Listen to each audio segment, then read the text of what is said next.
Good morning, everyone. So today we are going to talk about a question which may seem bizarre to some of you and may seem so obvious to others. It probably depends on where you studied at different points in your life. But the question that we're going to discuss is, did the forefathers keep the Torah? Did Avram, Yitzchak, and Yaakov, Sarah, Rivka, Rachel, Leah, did they keep the Torah? Now, to some of you, to the rationalist here, that sounds like, of course not. What kind of strange assumption is that? The Torah was not given. We don't find any indication of Avram putting on tefillin, of Sarah putting Shabbos candles. Like, what's going on over here? Why would you make such an assumption? For those who went to like a Jewish day school education, you're probably like, of course they kept the Torah, because that's the way it's often taught. And the question is, where does this whole discussion begin? And we'll see that, it really, through the Parshios, there are different hints which kind of point us in different directions. Where the whole discussion begins is really a verse from last week's Parsha, but the challenges really begin in this week's Parsha. So what's the verse? The verse in last week's Parsha says that it speaks about Avram. Hashem is referring to Avram, and it says, V'yishmor mishmarti. He keeps my safeguards. Okay, don't worry about the text in front of you just yet, okay? So it says, he keeps my safeguards, okay? And then it says, it says, he heard my voice. No, I want to actually read it from the Torah itself. It'll be easier. Okay, it's from chapter Bereshis 26, Chaf Vav Hey. So I'll read the pasuk. One second.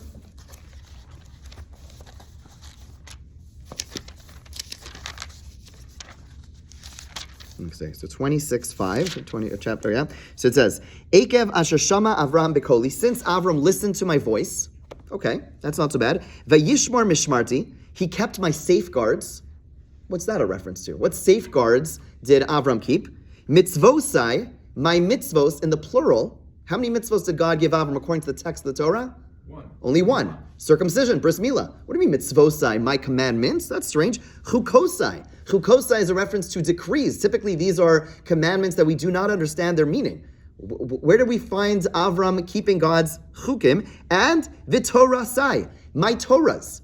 Okay, so why that's in the plural in and of itself, but that verse begs some explanation. What in the world does that verse mean? It says that Avram kept, again, just to read these words because they're fascinating. He listened to my voice. Okay, that's easy. God told him, Lech lecha la'aretzecha.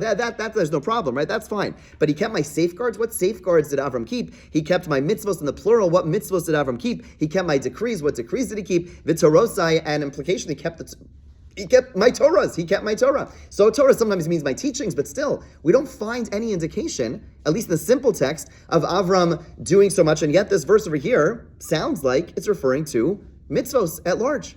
And that's actually the way that Rashi interprets this verse. What you have in front of you is a text of the Ramban, Nachmanides, from last week's Parsha. But I apologize, I didn't get around to putting the translation under, so I'll read it, but we'll unpack it, don't worry about it.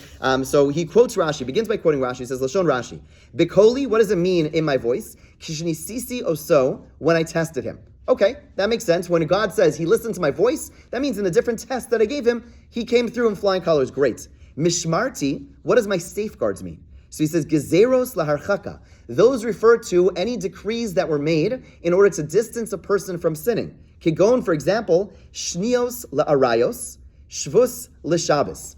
Okay, so what he's referring to over here is shvus. You know what shvus is? Shvus is the rabbinic laws of Shabbos. The term that we use for rabbinic laws of Shabbos is something called shvus, which literally means to rest. Meaning a lot of the safeguards of the rabbis were to make sure that Shabbos is more restful, and therefore we call it a shvus. So he says safeguards is a reference to the fact that not only did Avram keep the biblical laws, which in and of itself, we're scratching our heads, how did that happen? But he kept the safeguards. For example, muktzah is a safeguard. That is a rabbinic law. To move something, to move a phone on Shabbos, that is rabbinic. That's called a shvus. According to him, not that they had phones, but he kept rabbinic law. He didn't move rocks around on Shabbos. He didn't move some other muksa item on Shabbos because he kept mishmarti. Okay, that's what Rashi says. Let's keep on reading. Mitzvosai, what does it mean by mitzvos? Mitzvos is a reference to commandments. She'ilu lo nichtavu, had they not been written, dinhu sheyichtavu.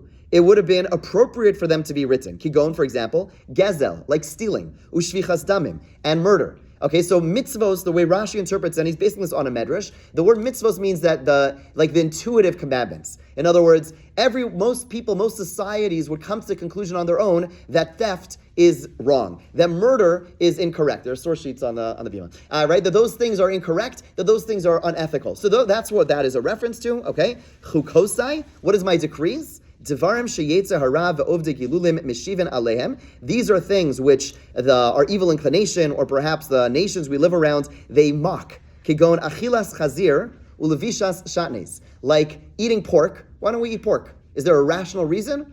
The Rambam says, maybe it causes trichinosis, right? So nowadays, they clean people who eat pork are not more unhealthy. I mean, you eat a lot of bacon, it's not a good idea. But the point is, there's no health reasons. Or shatnes. Shatnes, you're not allowed to have wool and linen sewn together. There's no rational reason or reason that we understand. So it's called a decree, okay? Ella hamelech gazar chuko alavadav. The reason we keep it is because the king made a decree on his servants. V'torasai. What is a reference to the two Torahs? Lahavi Torah sheba'al peh. Halacha Moshe Sinai. This comes to include all the oral transmissions that were given to Moshe at Sinai. Not just the written Torah, but also the oral Torah. Okay? So that is how Rashi interprets that verse. And again, you can understand where he's coming from. The simple read, when we see the word mitzvah, we think of a mitzvah. We see the word Torah in the Torah, we think of the word Torah. We see the word chok, we think of the word chok. So Rashi is actually really explaining this verse, as he would say, b'pshuto shel mikra, in the simple read, that Avram kept the entirety of the Torah. Okay? Says the Ramban further, Vim Kain, and if so, Yekol zeh, this entire interpretation of Rashi, Banui, is predicated al das shaya Avram mekayem u'mishamer es Torah, that Avram kept and safeguarded the Torah ad shelo nitna, even before it was given. V'kach amru, and similarly we have other midrashic teachings that are aligned with this. For example, b'pasuk v'yit lahem Yosef agalos. Okay, so when later on, when Yosef is going to reunite with his father. So what does it say? It tells us this funny thing, that, Yosef sends with his brothers wagons. Who cares? Seems like such a strange piece of information. Well, the main thing is they're going to reunite. Why do we know about the wagons? So the Midrashim say something shocking. They say, you know why he sent wagons? Shapirish mimenu, who's sending a message to his father. Shapirish mimenu, that Yosef departed from his father, the Parshas Egla Arufa, while they were studying a section of the Torah known as Egla Arufa. The word Egla is the word wagon. It also means a calf.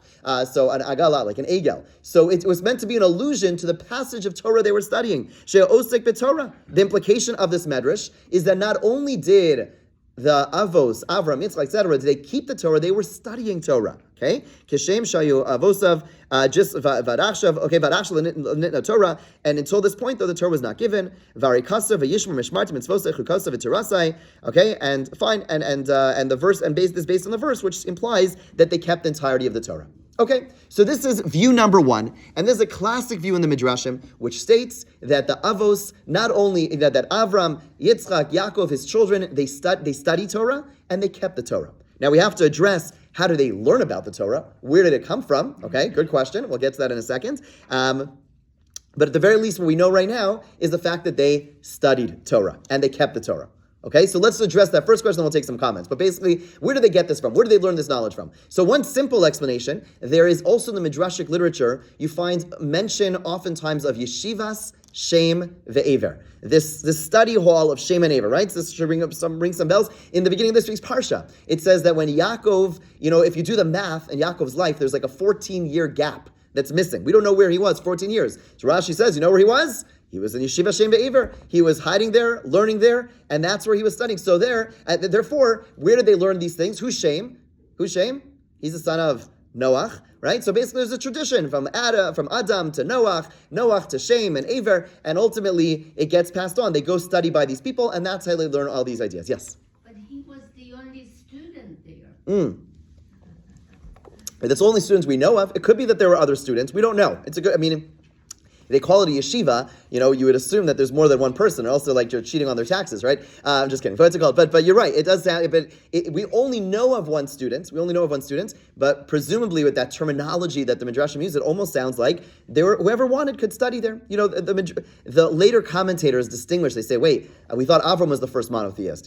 What's going on with Shem Ve'ever? They say the big difference wasn't who the first monotheist is. It was the first teacher of monotheism. Shem Ve'ever, their approach was, we're going to lock ourselves away. We're gonna, if you want it, come to us. We're not going to you. We're gonna do our own thing in our own corner. Avram's greatness is that he goes out into the world. So that might be part of the difference over here between Shem and Aver. But the point is, that's one approach. One approach is that they were able to, that they received this on a tradition, the same way we receive the Torah, right? Some of it's written, some of it's oral, right? Some of these things we need an oral tradition. Okay, so they also received a tradition dating back to Adam. We'll have to address the question of, is the nature of their Torah observance different? Okay, well, we'll come to how they observe the Torah in a second. Another approach to explain how they understood this is that the Sfas Emes says that we find a lot of talk about the forefathers digging wells. Digging wells doesn't seem to be such an important thing. Like, who cares if they dug wells? They didn't dig wells. So the word for a well is what? Be'er. Be'er is a well. The word be'er also means bi'ur, like to explain. And what the Sfas Emes seems to say is that they were, you could, sometimes when you look at a piece of art, you could understand the artist, right? You could learn about the artist through the art. So if you were very spiritually refined and you were very sophisticated, you could, by looking at nature, you could kind of reverse engineer things and understand like the Torah blueprint to the world. There's this notion that the Torah is, we're getting a little mystical over here, but the Torah is a blueprint. Histakel ba'oraisa, that God looked at the Torah and created the world, so that when the Avos, they were biur, they were looking at the world, they were trying to understand the world, and through that, they were able to understand the Torah, which is the spiritual underpinnings of the world. Okay, I can't fully explain that. But we get it, even if we can't fully relate to that. Another approach, Rav Kook is of the opinion that every human being has the ability to intuit all of the Torah within ourselves. You and I would say, there's all this big debates, this big debate about if you would take a kid, a newborn, and put them on an island, or a group of newborns on an island, what would happen to them? Would they be able to come up with a moral code or not? Where do our moral codes come from? Is it nature or nurture? And it's a big discussion. Many people assume that some things are intuitive. Like most societies came to the conclusion that murder and theft and, certain things are wrong. So certain parts which are intuitive. Rav Kook says it's not only those, everything, the entire Torah is intuitive. The problem is that there are many impediments for us to have that intuition. You have to be exceptionally refined spiritually to be able to come to these conclusions. And there's so many things working against us to come to these conclusions, right? Because, for example, if let's say we could intuit the keeping of Shabbos. Let's say we could intuit that, right? What would be, if you were not keeping Shabbos and you had the opportunity to intuit Shabbos, what would get in the way of that?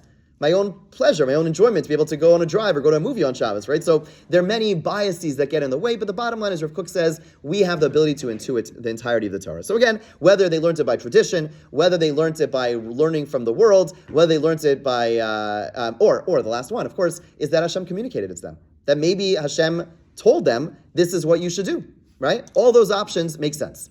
Okay, so far so good. What problems do you have if you assume the Avos kept the Torah? What challenges are there to this approach? The Torah was given from Moses on Mount Sinai. Right. How could they have it? So that they're going to address and say, God communicated earlier. There was the big Sinai giving, but this was like the preview. They got the private screening for the Avos. Okay, I hear, but it's feasible. It's feasible. Yes. Well, we see clearly that the Avos did things that would not be acceptable under the Torah. For example, Yaakov married two sisters. You're not allowed to marry two excellent, sisters. right? So good. So we have in this week's parsha, we find the Avos doing things which don't sound very, are against the Torah. There is, there's a list of biblical prohibitions around incestual relationships, and this is a primary one, right? And cannot marry two sisters, forbidden. And yet Yaakov goes out and does so. Not only that, but according to some opinions, Bilhah and Zilpah, who are the quote-unquote maidservants, are actually half-sisters they all share the same father. Okay, that basically Lavan had a wife, but he also had like a maidservant, and her children are Bilhah and Zilpah. So basically now he married 4 sisters, right? 4 prohibitions over here, or 3 prohibitions. Each time he married another one, prohibition. That certainly is forbidden. How does he do that? What other prohibitions do we know of?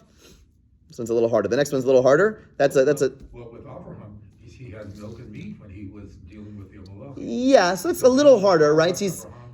Yes, that's a good question. I'm not sure if we would say that he's in violation. In other words, it says that Avram served both milk and meat. If, let's say, I have a non-Jew guest at my house, I'm allowed to serve him or her milk and meat. What I cannot do, I cannot fry a cheeseburger for them. Okay? I can't cook milk and meat, and I can't benefit from milk and meat. I am allowed to serve meat and cheese, and if they decide to go ahead and go, hey, they go great together, boom, they put them together, that's not on me. So I am technically allowed to do that. Really? Yeah. Right, there's prohibitions. There's rabbinic prohibitions against working in there's a lot of discussion about working in a place which is involved with non-kosher and especially milk and meats. But strictly speaking, if I were to go ahead and give someone a bag of milk and a piece of steak and say, here you go, totally fine. Non-Jew, that's totally fine. That would be okay. And another one. So there's another person who marries someone that he should not be marrying. Very important figure. Very, very important figure. It's a tough one. It's not in this book. It's really in the beginning of Shemos. I should give it away.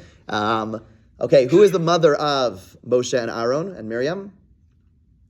Yocheved. And Yocheved is seen as Yocheved is the daughter of Levi, and Amram, who is the father of Moshe, Aaron, and Miriam, is a nephew of Yocheved. Basically, Amram married his aunt, which is also a biblical prohibition. Okay, so we find another person, and then Moshe comes out of this. What would be after the Torah is given? That is a biblical prohibition that the child would have questionable status, right? If they're born out of what would be described as a incestuous relationship, and yet over there, nothing, no mention. It's fine, right? Moshe is marrying. David Tamar, isn't that also? It's his daughter. So that's a good question. Would that be included as well? Yeah, I believe you're right. After they die, Yehuda and Tamar would also be included in that. Married. Sorry? They were not married. Who, Yehuda and Tamar? You're saying, do they ever get married? That's fair, right? Do they ever actually get married? You're right. The simple text does not imply that they stayed married afterwards. The simple text says they were together then and they were never together. It's a good point. One other example that's given, which is a little bit more not as well known, a little harder, is the idea of a matzeva. A matzeva is a type of altar that is biblically prohibited. What is matzeva? There's a mizbeach and a matzeva. Right, a matzeva is a single stone, whereas a mizbeach is a collection of stones. The Torah says you are not allowed to make a matzeva, a single stone. You're only allowed to make a collection of stones. Okay, what the rationale behind this is, we could come back to, but the bottom line is that that's also something forbidden. Yeah, in this week's parsha, we find Yaakov going ahead and building a matzeva. He takes a stone and pours oil on it. He makes it into uses as a form of service of God, and that is again a biblical prohibition. So Yaakov is probably our biggest culprit. He goes ahead and marries two sisters. He goes ahead and uses a matzeva, and the question is, how do we understand this? Okay, so that's the question. Again, the Midrashic read, based on a verse which is pretty compelling, but the Midrashic read is that Avram, Yitzchak, Yaakov, they kept the Torah, because the Torah says that Avram kept my mitzvos and my Torah, etc., which sounds like he kept the entirety of the Torah. And we have Midrashic allusions to them keeping the Torah in other places. For example, another example, by the way, is when Avram served the angels, or when Lot, it talks about them having matzah. It says they serve them matzah. Why are they serving the matzah? So the rationalist will say, yeah, they serve the matzah because matzah was a common food in the Middle East. Right? Keep in mind, matzah isn't the cracker that we eat. If you're Sephardi, you're eating real matzah. It's like a lafa. Okay, so basically it's a lafa. Lafa was a regular food in the Middle East. Fine. But the Midrashim say, no, they're eating matzah because the date that the angels came was Pesach. It was Pesach, and that's where they had matzah. Okay, so again, the Midrashim are saying he's keeping the Torah, and yet we have these other teachings over here, which seem to indicate that he's not keeping the Torah, right? So how do we reconcile all this? So first I'll share with you a couple of approaches before we get back to the Ramban. One is something that the Ramosha Isserlis suggests. Ramosha Isserlis is the primary halachic authority for Ashkenazim. He wrote glosses on the Shulchan Aruch, and Ramosha Isserlis suggests, he says, you're misreading the Torah. About who does it say that they kept the Torah? It says it only about Avraham. So suggests the Ramah, yes, Avram kept the Torah, because the pasuk only says because Avram kept Torasai, Chukosai, Mitzvosai, etc., but it doesn't say that about anyone else. And in doing so, all the questions fall away. Very simple answer. He says that it's only Avram who kept the Torah. Yitzchak, Yaakov, they didn't keep the Torah. And then, according to this approach, you have no problems, no challenges. Okay, it's an easy answer. It's a little bit troubling because if Avram knew the entirety of the Torah, let's say God gave Avram a sneak peek, right? And Avram goes ahead and wants to convey all the important things to his son. He doesn't tell him about, 613 mitzvahs. He only gives him one. Like, it just seems strange that only Avram would keep it and he wouldn't expect his children to do the same. So it does seem a little off. If you do take the approach that Avram really knew all this logic, all this knowledge, how could he not pass it on to the next generation? That's the Ramaz approach. There is another approach by, the Rekanati, who is a later commentator, has an easy or ish answer for Rachel and Leah, which also makes some assumptions. There's a halacha when a person converts, the Torah, the Talmudic terminology is katan shenolad dami. They're like a newborn.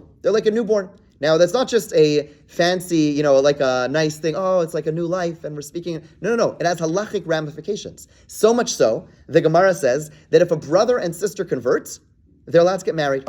They're allowed to get married. Why? Because kikatan shenola dami. It's as if they're new people. Now, the rabbis came along and said, we're not going to allow that to happen because we look ridiculous if you have a brother and sister who a moment ago can't get married. If they're born Jewish, they can get married. Now they become Jewish, we're going to allow them to get married?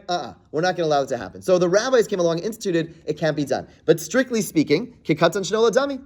So the Rekanati says like this. He says, now again, there's making a lot of assumptions here. If you say the Jewish people, that Avram, Yitzchak, and Yaakov kept the Torah, so that means that Rachel and Leah, when they decided to marry Yaakov, they had to go through a conversion process. And if they went through a conversion process, guess what? They're no longer sisters. They no longer have the status as sisters, and therefore you can marry them. Okay, you have to, again, make a lot of assumptions over here. Not only they keep the Torah, they did conversions. It's a lot. It's a lot to assume, but that's his approach. The Maharal says something very... Yeah, again, let's keep in mind, just want to put this out there. If you're Jewish, or forget, if you're a human being, chances are, only so many generations back, someone married a first cousin. I mean, right? People live in the shtetl. They have like three Jewish families, 5 Jewish families, 10 Jewish families. You're going to marry your first cousin, your second cousin. My uncle married his niece, Mm-hmm. and I married my second cousin. There you go. Pretty common. Yeah, Baruch Hashem, we're all here and, don't have a fourth ear. Okay, so fine. Let's go further. Bottom line is, the Maharal says another idea. The Maharal says a very fascinating approach. He says, okay, we're talking about a Torah that was given before the Torah was actually given. So what does that mean? That means that they saw, again, whether they intuited it, whether God told them about it. He says they weren't commanded to keep the Torah. They were given the information about the Torah, right? In other words, God said, again, let's just go with the approach that God conveyed this information to them and said, listen, these are things which are mitzvos, these are things which are averos, but you're not commanded to do so. So what does that mean? If you're doing a mitzvah, if I tell you, there's some value in doing this, right? There's some value in doing this, then the Maharal suggests that must mean there's something intrinsically valuable in doing it. And therefore, even though they weren't commanded, they said, okay, if God thinks there's value here, I'm going to do it. But he says it's only true for the positive commandments. When it comes to the negative commandments, the whole energy, the whole thrust of why a negative commandment has any power is because God says don't do it.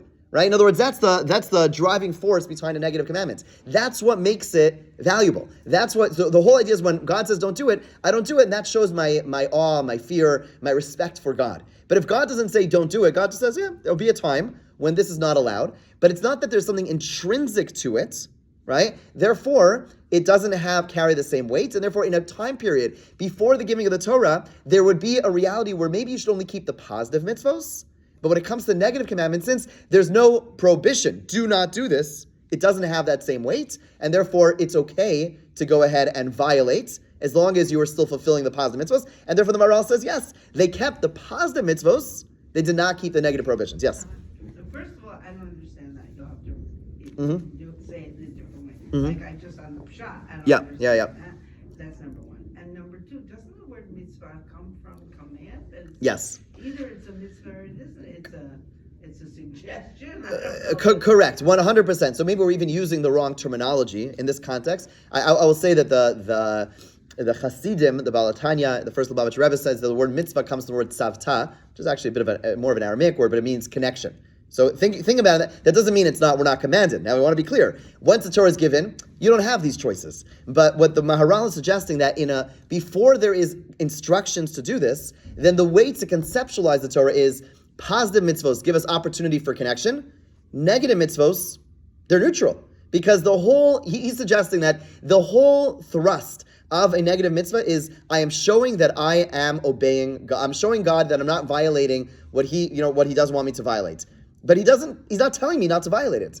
And therefore, there's nothing wrong over here. If I say, by the way, I tell someone, by the way, in a month from now, I'm going to tell you can't do this. So you can do whatever you want right now, right? So right now, there's nothing intrinsic to it. It does sound like the Maharal is saying there's nothing intrinsic to our negative commandments, which is a bit of a shocking idea. Yeah.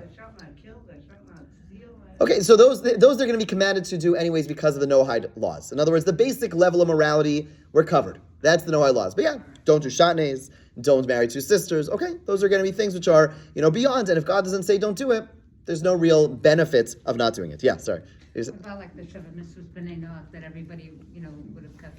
I mean, afterward, Good. So what are you asking? You're saying today were they obligated to do so? 100%. There's no question they were obligated to keep the 7 Noahide laws, and so much so we'll come back to those laws in a moment.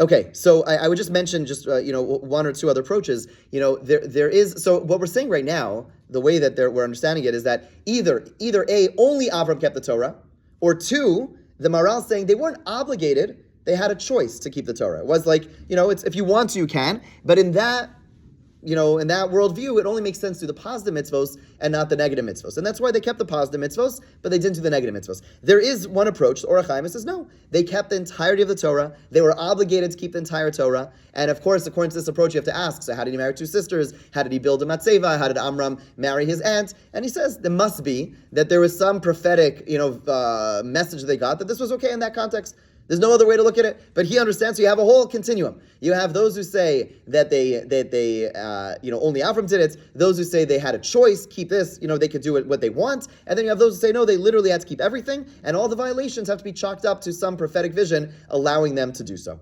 Okay, fine, sits well, doesn't sit well, but that's. They punished for any avera, that quote avera that they would have done. So if it wasn't a Noahide law, it depends if it was something that was if something that God gave him permission to violate, they wouldn't be punished. They won't be punished. Okay. Yeah. Interesting point. Okay. It is an interesting approach. Let's turn the page. Okay. So like this. So he says, V'ulai nemar. He says, I'll give another approach, which is a much easier way of addressing the verse that this whole section started with, and that is, we could reinterpret the pasuk to mean something entirely different. We assume Nishmarti meant the safeguards of the Torah, and and Chukosai meant Shatnes. But he says, no, there's another way of interpreting this verse, and this gets to what Dina's saying. Mishmarti, the word in that pasuk could mean Shnios la'arayos shel b'nei Noach.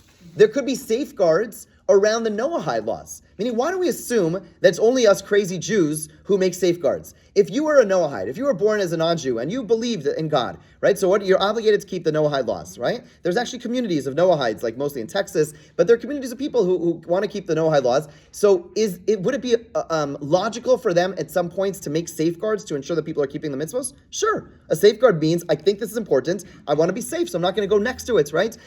So you have like a nuclear plant, you put a fence 100 feet away so no one comes close to it, right? I mean, that's logical. So Mishmarti, my safeguards, could be a reference to the incestuous relationships that were prohibited to Noahides. Not mitzvos like we have, but meaning that that Avram went ahead and created safeguards around mitzvos, around the prohibited relationships that Noahides were commanded in. Umitzvosai, what are my mitzvos? Gezel u'shvichas damim. That's a reference to stealing and murder. Those are, of course, two of the 7 Noahide laws. Chukosai, my decrees. What is that a reference? Again, those are words from the pasuk. What does chukosai mean? What is my decrees? Aver minachai uklaim shel harvas behem of arkavas ilan. Okay, that this is a reference to pulling off a limb. You're not allowed to pull off a limb from a live animal and eat it. A Noahide is not allowed. A non-Jew is not allowed to do so. And similarly, there are some types of grafting which is forbidden. Okay, some types of grafting of trees which should not be done even by a non-Jew. So that would be included in it. V'torosai, what does my torosai refer to? Dinim, that refers to setting up courts. V'suri avodah zara, and a prohibition against idolatry. She'elan, kulan, nitztevu, bahen, b'nei Noach, because even the Noahide were commanded to do so. V'ashomer v'oser tzon and what Hashem was saying is that Avram is amazing because he's keeping these things really well. Umeshamer afilu digdukin, v'chumros, b'mitzvah shelahen, that Avram went above and beyond. He didn't just fulfill the 7 Noahide laws. He did all the details. He did it really, really well. There's a Gemara that says very interestingly, Avodah Zarah shel Avram Avinu, arba mea parkei havos. The Gemara in Avodah Zarah says that Avram Avinu wrote a book about all the laws of the prohibitions of Avodah Zarah, and like 400 chapters. Okay, Avram wrote books. He wrote literature teaching people how to stay away from idolatry. So this was okay. So within meaning what the Ramban is saying now is that there's another way to understand this, that Avram kept not our Torah, the 613 mitzvos, but what that pasuk that we began with is referring to is that he kept the Noahide laws really, really well. That's it. That's it. That's how he understands it. Okay. V'dorshu b'mei sha'arim shemadu l'maisros. So there's in the Medrash it says that there's a reference to mea sha'arim. Okay, which they suggest is a reference to give tithing, to giving meiser, to tithing. Ki Avos nedivei amim lases meisers laniyim o lekahani Hashem kigon shein ve'ever v'talmidehem. Okay, so it could be that what there's a reference to is that Avram, even though non-Jews are not commanded to tithe, Avram goes ahead, and Yitzchak and Yaakov, they go ahead and they give 10%. They give 10% of their items. Okay, fine. So basically, this is the second approach. This is the approach that the Ramban is open to, saying that no, of course, the Avos did not keep all of the Torah. What it means is that they kept the Noahide laws, and the rationalists could sit pretty because the Ramban, who is probably one of the most influential and important thinkers, if you are a rationalist and you don't feel like this idea of the Avos keeping the Torah sits with you, makes any sense, no problem. The Ramban is open to the possibility that they never kept the entirety of the Torah, they kept the 7 Noahide laws, and that is it. Okay, fine. However, now he's going to say his own approach, and this is a very shocking approach, and could be a little bit unsettling. But let's see, this is what we're all leading to. So he says, if you look at the second to last line on the first paragraph on the second page, Vanira Eli, and what appears to me, you see that right after the parentheses of Bereshis Yudalid? Yeah, Vanir Eli. What appears to me, Midas Rabbeinu, from the opinion of our sages, Shalamad Avram Avinu HaTorah Kula Baruch HaKodesh, that Avram learned the entire Torah from a divine spirit, like prophecy. V'asak ba, and he learned it. Uvitame mitzvoseha v'sodoseha, and he learned the explanations behind the mitzvos and the Kabbalistic explanations. V'shamar osa kula, and he kept it entirely. Kemisha eno mitzuva ve'oseh, like someone who is not instructed and yet fulfills the mitzvos. So the Ramban says, yes, it's possible they kept the Noahide laws, but what I believe is what the rabbi said, that they learned the Torah. And not just they learned the Torah, like they learned the Kabbalah, they learned this, they knew everything. Okay, so then we have the question, how does Yaakov go ahead and marry 2 sisters? How does Amram go ahead and marry his aunt? So skip to the next paragraph. Ushmiraso osa, and their observance of the mitzvos were be'eretz bilvad. Only in Israel. Only in Israel do they keep the halachos. V'Yaakov, v'chutz la'aretz nasa achayos. Avram married the sisters outside of Israel. When does Rachel die, by the way? When does Rachel die? On the road back into the land, right? So almost like God is orchestrating that he was not going to have 2 sisters, married to 2 sisters. Because in Israel, that's where you keep the, we have to explain this, but in Israel, that's where you keep the Torah. Outside of Israel, they didn't keep the Torah. V'chein Amram. Amram also, when does he marry his aunt? Before they enter the land of, but while they're in Egypt, when Amram is born in Egypt, Yocheved is a babe, is an infant as they walk into Egypt the first time, so they marry in Egypt. Kia mitzvos mishpot elokei ha'aretain, because the mitzvos are the decrees or the laws of the God of the land.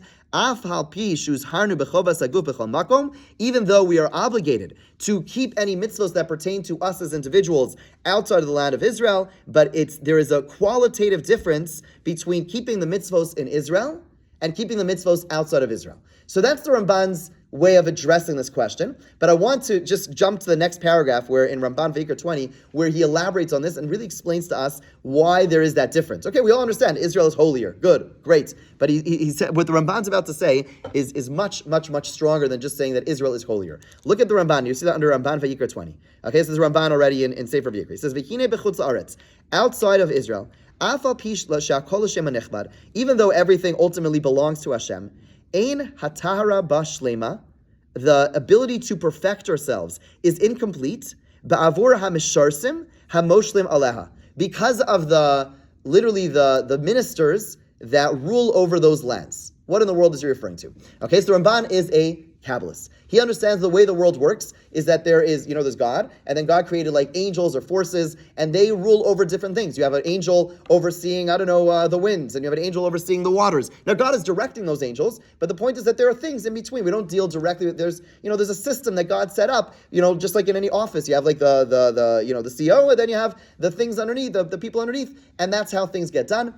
That's how things get done. If you live in Baltimore, that means that when we pray, we have to, so to speak, go through an angel. We're not praying to the angel. We're hoping that our prayers ultimately get to God. But there is an angel that is the Marylands or the North America. I don't know the system, but basically there's an angel overseeing this land. That's the way it is. There's one place in the world where there's no intermediary at all, and that is, of course, in Eretz Yisrael, in Israel.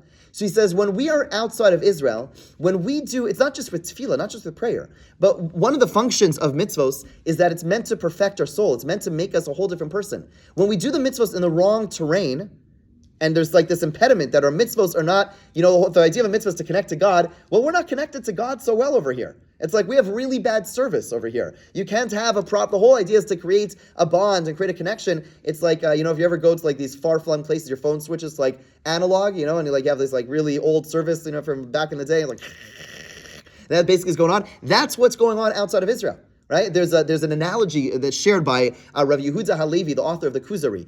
He's describing the importance of the land of Israel, and the analogy he gives is a beautiful one. He says that there are, let's say you want some good wine. Okay, what do you need for good wine? You need to have the right grapes, right? You need to have the right vines. You need to have a good vinter, the person who's going out and pruning and planting, etc. And you need to have the right soil, right? You could be the best vinter in the world, you could have the best grapes, but if you're planting them in Baltimore, it's just not going to be as good. There's a reason they don't have excellent wine coming from Baltimore. You put it in like Northern California, now we're talking. You put it in, France, whatever, Italy, whatever, different places, right? We, growing up, I had a neighbor, an Italian guy, right? Remember this? He had a vineyard in his backyard, and I remember being on my swings and watching this guy all day and all night. He was retired. He'd spend hours and hours on his on his vines. We never tasted. He wasn't Jewish, but I was also 12. What's it called? But the point is, there's no way he's Italian. I'm sure this was from a vineyard that the vines were from back at home, but there's no way that the grapes coming out of Montreal were as good as the grapes coming out in whatever he came from in Italy, right? It's just a different soil. So says the Kuzari, that's exactly what Israel is. He says that's the way to think about us and our relationship to mitzvos and land of Israel. He says in this analogy, we are the vines. There's something special about being a Jew. You are a vine. You have potential, right? Meaning you can have this type of vine and that type of vine. There's wines that are good for making wine. We are incredible vines for making good stuff. You also need to do proper pruning. What does that refer to? That refers to the mitzvos. If you're not doing the right cutting and planting, it tells you have the best vines in the world, but if you're not doing the proper upkeep, right? So you have the most beautiful, precious neshama. If you don't have the best upkeep, it's not going to go anywhere. But the third requirement is, if it's not planted in the right soil, it just isn't the same. And that's what the Ramban is saying over here. When we're outside of Israel, our mitzvos are qualitatively and we'll see how far he goes, but so incredibly different, even not just when we pray, but our mitzvah observance outside of Israel is radically different because we have these intermediaries. Now let's see how far he goes, right? So over here, all with me? Let's see how far he goes with this. He says, V'zeo tam, v'zana achri elhi nechar aretz. Okay, he points out that in the Torah, when it refers to idols in Israel, it refers to them as strangers of the land. It doesn't refer to idols as strange anywhere else, but if you have idols in Israel, that's totally foreign because Israel is a place where there's no foreign forces at all, okay? And then he says, let's, 1 second. He brings a proof from the Kusim, the Kuthites. Okay, I'll just summarize. But the Kuthites were a group of people who were, the Assyrian government came along and they were wreaking havoc all over the region in the Middle East, right? So the Syrians were incredibly powerful. What was one of the unique features of their army? One of the most unique features, we have pictures of it, there's actually reliefs that are drawn, is that they were very smart. They knew if they conquer a land and then they leave just like a garrison behind, what's going to happen? They're going to uprise, right? And this happened all the time. So what do? They never let anyone stay in the land that they conquered. They took people and they moved them, right? They went ahead, and actually pictures are gruesome because there's like reliefs, and what do you see in them? If you look closely, you see they hook their cheeks together.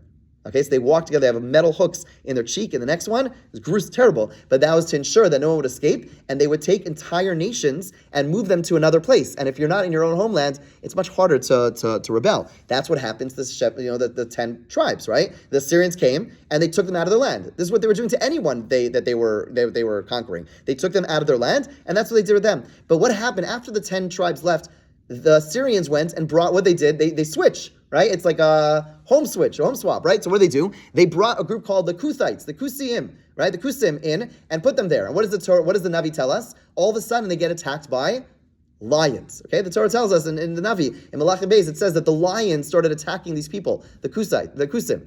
And they came to the Jewish people living in Judea. The Jews were still there, people from the tribes of Yehuda, and said, what do we do? And they said, well, you got to keep the mitzvos. And ultimately they converted. And there's a whole long discussion in the Gemara if their conversion's a valid conversion or not, because they did it out of fear. They didn't really do it out of love. Fine. But the bottom line, what's going on over here? Says the Ramban, why weren't they attacked by lions when they were back in Kusi land, right? Why is it only here in Israel? The answer is obvious, because as long as they're outside the land, the expectation is much lower. You could do something wrong outside of Israel, and the ramifications are much not as significant. But if you mess around when you're in the king's palace, when you mess around when you're in the king's home, oh, that's a big deal. That's a big deal. But here's the kicker. Let's see the last line, the last paragraph. Whenever you are in the land of Canaan, the land of Israel, then I will be a God for you. If you are not in the land of Canaan, Ein ani lachem lelokim. I will not be your God. I will not be your God outside of Israel. And even though I will one day exile you, like we exile you out of the land, keep the mitzvos. Why should you keep the mitzvos? Listen to this. So that when you go back to Israel, you will not be they will not be new to you. You will know what to do. Do you hear what he's saying? He's saying that the reason we do mitzvahs outside of Israel is training. This is training. This is not the real thing. That is a powerful and scary statement, right? Do you hear what he's saying? He's saying that outside of Israel, it's not just that we're disconnected and we have a distance and our mitzvahs are less than. According to the Ramban, when you are not in Israel, your mitzvahs the entire purpose of the mitzvahs is that we don't get rusty, right? We want to keep ourselves in good shape so that when we go back to Israel, we can do a mitzvah properly, right? That's a wild idea. That's a wild, wild idea. He says, Ki ikar kol ha-mitzvos liyoshvim me'eretz Hashem. The entire function of the mitzvos is for those who live in Israel. Outside of Israel, it's nothing. The only thing is you do it just to train yourself, but beyond that, there's no inherent value. Obviously, not everyone agrees, and many people say there's intrinsic value to what we're doing, but the Ramban's not exactly a slouch, right? So the Ramban, this dovetails perfectly with his piece in this week's Parsha. He says, now we can understand why the Avos did not care to keep the Torah outside of Israel, because you and I are bound to do so, because God commanded us to keep the Torah, so we keep it, right? Even though there's a massive difference between Israel and out of Israel. The forefathers, they weren't commanded, and therefore they knew outside of Israel, this is just training. We don't have to do it. They didn't do it, okay? But for you and me, who live, who we're given the Torah, we do have to keep it. But that does tell you something about, our mitzvah performance, right? Or about thinking about making aliyah, living in Israel, right? Basically what he's telling us is that outside of Israel, this is training. Right? So much so, the Lubavitcher Rebbe allegedly would tell his followers, he never went to Israel, and he would discourage people from going to Israel. Why? Because in as much as it's true, the goal, when you're there, it's so much better, but also the expectations are higher. If you do a sin over here, it's still forbidden, it's still wrong, but okay, you're far, you're not in the king's palace. If you go to the king's home and you start speaking Lashon Hara, it's a big deal, right? He would tell his followers, if you wanted to go visit Israel, you have to take upon yourself to do something extra. Because you have to up your game. You can't just go to Israel and just pretend it's all the same. There is a radical difference. Here you are not connected to God, as the words of the Ramban. Okay, obviously in some way we are, but not like fully. In Israel you have that connection, and it impacts both the quality of the mitzvahs that we do, it's for real there, and it impacts the averos that we do. It's much more severe when we disobey. Okay, so this is a powerful, scary statement by the Ramban. Food for thought about those living here in Baltimore or anywhere outside of Israel. But again, just to summarize, did the Avos keep the Torah? There are those who say, nope, they did not keep the Torah. They kept the 7 Noahide laws, and the Ramban is perfectly comfortable with saying that, so it is not heresy. Some people say, of course, they kept the Torah. The Medrash says so. The Ramban, you could just say the Ramban disagrees. There's one view in the Ramban. No, it was only the 7 Noahide laws. They did not keep anything else. The Ramban is open to, and then we have other opinions who say, like the Or Chaim, say, no, they kept the entirety of the Torah, and they were commanded to keep the Torah. There are those who say they could choose to opt in and opt out. They weren't compelled, but they could choose to opt in and opt out. And you have the Ramban who says they only kept it in Israel because that's where mitzvahs matter.